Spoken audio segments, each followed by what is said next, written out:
రైతుల గురించి రైతు హంతక ప్రభుత్వం అని కాంగ్రెస్ని విమర్శించొద్దు. రైతు పక్షపాతి, రైతుల పక్షాన నిలబడ్డ పార్టీ కాంగ్రెస్ పార్టీ. వైఎస్ఆర్ వచ్చినప్పుడు తొలి సంతకం రైతులకు ఉచిత విద్యుత్ మీద సంతకం పెట్టిండు. ఫస్ట్ తొలి సంతకమే రైతుల కోసం. పూర్తి స్థాయిలో రుణమాఫీ చేసింది కూడా కాంగ్రెస్ ప్రభుత్వమే. వైఎస్ఆర్ ఉన్నప్పుడు, ఇప్పుడు రేవంత్ రెడ్డి ఉన్నప్పుడు కూడా పూర్తి స్థాయిలో ఏకకాలంలో రుణమాఫీ చేసిన దమ్మున్న నాయకులు వైఎస్ఆర్, రేవంత్ రెడ్డి.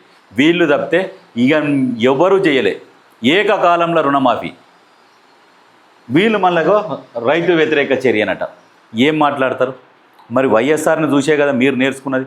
మీరు నేర్చుకున్నా కానీ ఆయన చేసిన దాంట్లో కనీసం ఆయన రైతులకు చేసిన దాంట్లో 1% కూడా చేయలే.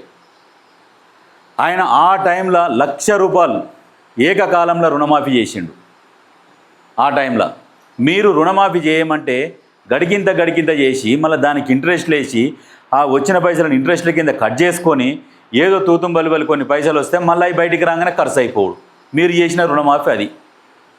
ఎంతసేపటికి కట్టె ఇరగొద్దు, పాము జావద్దు, రైతు మన చేతుల్లోనే ఉండాలి అన్న ఉద్దేశంతో పనిచేసారు. ఎప్పటికీ మీ చేతి కింద మోచేతి నీళ్ళు లాగాలి, మిమ్మల్ని అడుక్కోవాలి రైతు అన్నట్టుగా ఆ రకంగా పరిపాలించారు.